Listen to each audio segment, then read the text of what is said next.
Chacko, sir, ഈ Alex എന്തിനായിരിക്കും എന്നെ കാണണമെന്ന് പറഞ്ഞത്? ഒരു പിടിയില്ല സർ. വളരെ ഏബിളായ ഓഫീസറാണ് ബാലഗോപാൽ. എന്നാലും അന്വേഷണത്തിൽ എന്തെങ്കിലും? നെവർ. ഒരു പിഴവും സംഭവിച്ചിട്ടില്ല സർ. ഈ കേസ് എങ്ങനെയാണ് CBI അടുത്തെത്തിയത്? As usual. പൗരമുന്നണി, പ്രകടനം, ധർണ, കോടതി ഇടപെടൽ, അവസാനം കേസ് CBIക്ക്. ഈ കേസ് ഒന്ന് ബ്രീഫ് ചെയ്യോ? സർ, ഒരുപക്ഷെ ആദ്യമായി ഈ കേസിലാവും CBIയും സ്റ്റേറ്റ് പോലീസും കുറ്റവാളിയുടെ കാര്യത്തിൽ ഒരു യോജിപ്പിലെത്തുന്നത്. പ്രതിയെ അറസ്റ്റ് ചെയ്ത് അന്വേഷണം കുറെ പുരോഗമിച്ചതിന് ശേഷമാണ് കോടതി ഉത്തരവനുസരിച്ച് ക്രൈംബ്രാഞ്ച് ഈ കേസ് CBI ഏൽപ്പിക്കുന്നത്.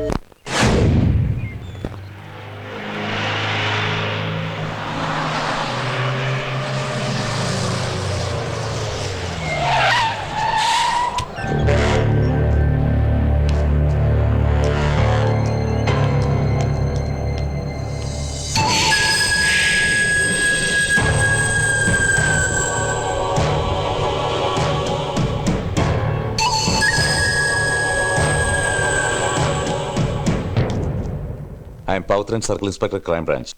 പ്രതി ഹാൻഡ് ഓവറിങ് കൊണ്ടുവന്നിട്ടുണ്ട് സാർ. ഒരു കാര്യത്തിൽ വലിയ സങ്കടമുണ്ട് സാർ. വളരെ ഓണസ്റ്റ് ആയിട്ട് ക്രൈംബ്രാഞ്ച് കേസ് അന്വേഷിച്ചതും പ്രതി അറസ്റ്റ് ചെയ്തൊക്കെ ഇൻവെസ്റ്റിഗേഷൻ ആയിട്ട് പൂർത്തിയാകാറുമായി. പക്ഷെ ഇവിടെ ഇപ്പോ അധ്വാനം ഞങ്ങൾക്കും ക്രെഡിറ്റ് CBIക്കും. I know it mister Pavithran. CBI ഇതുവരെ ഈ കേസ് അന്വേഷിക്കണമെന്ന് ആവശ്യപ്പെട്ടിട്ടില്ല, ആഗ്രഹിച്ചിട്ടുമില്ല. പക്ഷെ എന്ത് ചെയ്യാം, കോടതി ഓർഡർ. എന്തൊക്കെ പറഞ്ഞാൽ ഇത് വല്ലാത്ത ടോർച്ചറിങ് ആണ് സാർ. ഈ തൂണിൻ ചാരിയൊന്നും പെണ്ണും കൊണ്ടുപോയി എന്നൊക്കെ പറഞ്ഞു കേട്ടിട്ടേ ഉള്ളൂ. സോറി, ഞാൻ എന്റെ വിഷമം പറഞ്ഞതേ ഉള്ളൂ. It's all right. ഈ കേസുമായി ബന്ധപ്പെട്ട എല്ലാ റെക്കോർഡ്സ് ഈ ഫയലിലുണ്ട് സാർ. ചാക്കോ. സർ, ഇറങ്ങി വാടോ.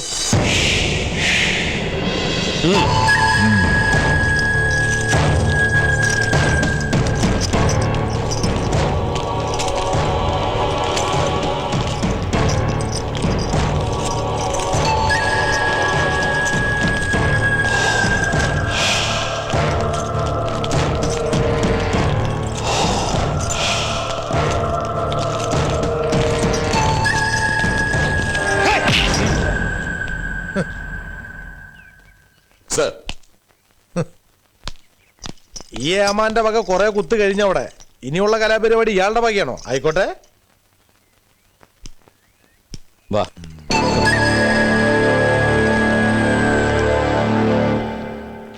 ഈ പോലീസ് പറയുന്ന പോലെ അലക്സ് 7 പേരെ ക്രൂരമായി കൂട്ടക്കൊല ചെയ്തു എന്നൊന്നും ഞങ്ങൾ ബ്ലാങ്കായിട്ട് വിശ്വസിക്കുന്നില്ല.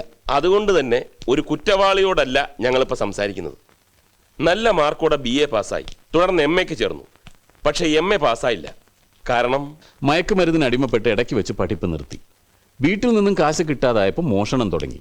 ചെറിയ പോക്കറ്റടി തുടങ്ങിയതാ. അത് പിന്നെ വലിയ കൊള്ളയിലും കൊലയിലും വരെ ചെന്നെത്തി എന്നൊക്കെയാണ് പോലീസ് എഴുതി പിടിപ്പിച്ചിരിക്കുന്നത്. ഇതിലൊക്കെ വല്ല വാസ്തവം ഉണ്ടോ അലക്സേ? അങ്ങനല്ല എന്ന് പറഞ്ഞ താൻ വിശ്വസിക്കോ? വേറൊരുത്തിനും കഴിവേറ്റം കിട്ടാതായിപ്പോ എല്ലാം കൂടി എന്റെ തലയെ കയറ്റിയതാ. ഞങ്ങളത് ഇറക്കാൻ ശ്രമിക്കാം. പക്ഷെ ഇതാണ് സാറിനെങ്കിൽ നിന്നെ ഞാൻ... വേണ്ട ചാക്കോ.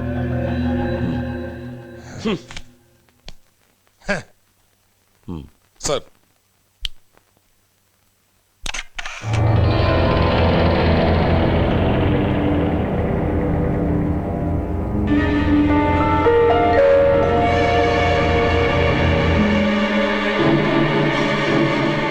ഇരണിയിൽ ഗ്രാമത്തിൽ പ്ലാമൂട്ടിൽ വീട്. ഉടമസ്ഥൻ ലോനപ്പൻ. പാരമ്പര്യമായി വലിയ പണക്കാരൻ, ബിസിനസ്സുകാരൻ. പ്രൈവറ്റ് ഫൈനാൻസർ ആയതുകൊണ്ട് ധാരാളം പണം എപ്പോഴും വീട്ടിലുണ്ടാവും. ഇവിടെ ആകെ കൊല്ലപ്പെട്ടത് 5 പേര്. എനിക്കറിയില്ല. ലോനപ്പൻ 53 വയസ്സ്.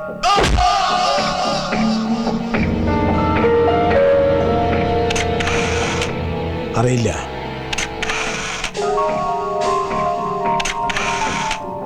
മറിയാമ്മ, ലോനപ്പന്റെ ഭാര്യ.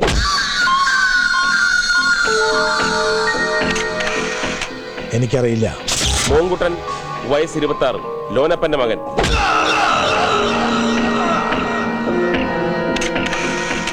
അറിയില്ല. അനിത, വയസ്സ് 23, മോങ്കുട്ടന്റെ ഭാര്യ. എനിക്കറിയില്ല. രവിക്കുട്ടൻ, ലോനപ്പന്റെ 2ാമത്തെ മകൻ, 21 വയസ്സ്.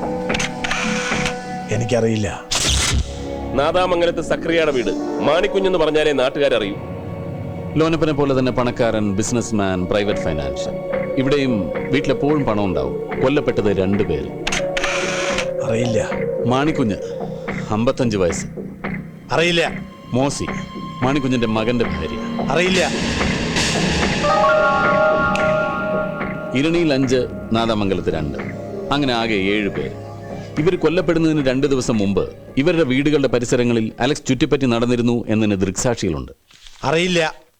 ഈ 2 വീടുകളിലും പല സ്ഥലത്തും അലക്സിന്റെ ഫിംഗർ പ്രിന്റ് ഐഡന്റിഫൈ ചെയ്തിട്ടുമുണ്ട്. എനിക്കറിയില്ല. അപ്പൊ ഈ 2 വീടുകളും വീട്ടുകാരെയും അലക്സിന് ഒരു പരിചയമില്ല. എനിക്കൊന്നും അറിയില്ല എന്ന് പറഞ്ഞില്ലേ? നീ BA വരെ പഠിച്ചെന്ന് പറഞ്ഞിട്ടും ആയും ലായും അല്ലാതെ വേറെ ആൽഫബറ്റ്സ് എന്ന് പറഞ്ഞൂടെ? നോ. ഒന്ന് സഹകരിക്കടാ മോനെ. സർ, 2 വീടും കാണാം സർ. 2 പാൽ താമസമില്ല. പിന്നെ പ്രതിയെ കൊണ്ടിരുന്നുണ്ടോ? ഉണ്ടെങ്കിൽ കുറച്ച് പോലീസിനോട് കരുതണം. അല്ല, ആള് കൂടുവേ ഇല്ലേ? Then no problem.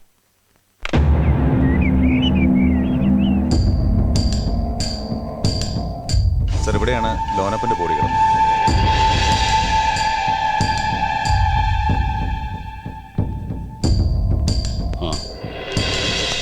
സർ,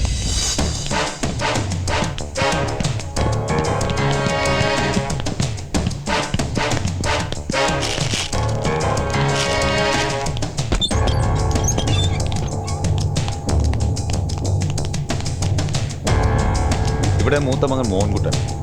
അടുത്ത ആ മുറിയിൽ.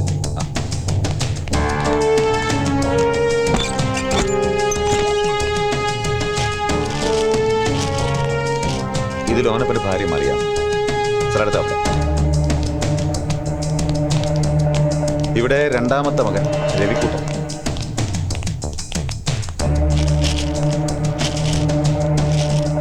Sir, 5th one.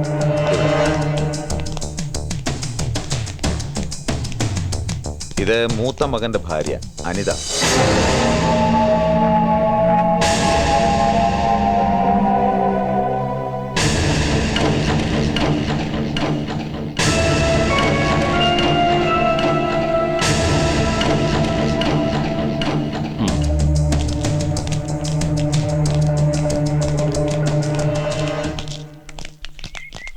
സാറേ വളരെ ബുദ്ധിമുട്ടിയാണ് ഞങ്ങൾ ഈ കേസ് CBI കൊണ്ട് അന്വേഷിപ്പിക്കാൻ വേണ്ടി കോടതിയിൽ നിന്ന് ഓർഡർ വാങ്ങിയത്. ഞങ്ങളെ നിരാശപ്പെടുത്തരുത്.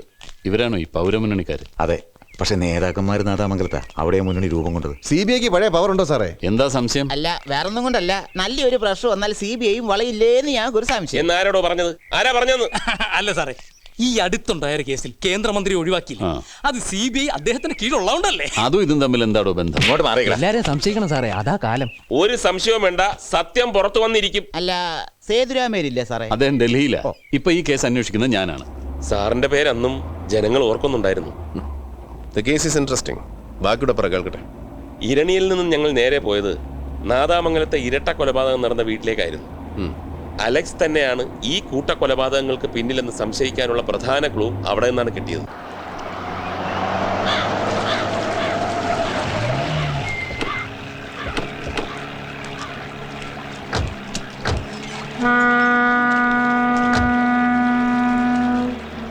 ഇതിന് എപ്പോ തിരിച്ചു വരും? ഉടനെ വരും സർ.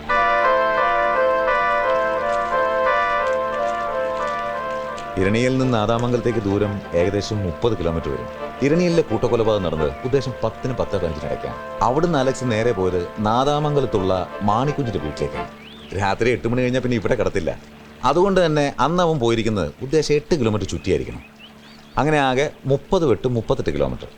സോ ഉദ്ദേശം 1 മണിക്കൂർ യാത്രയ്ക്ക് അവൻ എടുത്ത് കാണും. തുടർന്നാണ് നാദാമംഗലം മാടം. അത് ഉദ്ദേശം 11-നും 11:15 ഇടയ്ക്ക്. That matches the timing sir. Okay, ചുറ്റി വളഞ്ഞാണ് പോയതെന്ന് അവൻ സമ്മതിച്ചോ? അവനൊന്നും സംഭവിച്ചിട്ടില്ല. ഇതെല്ലാം പോലീസിന്റെ നിഗമനങ്ങളാണ്. ചാക്കോ സർ, നമുക്കും അവൻ പോയ വഴിയെ തന്നെ പോവാം, ചുറ്റി വളഞ്ഞ്.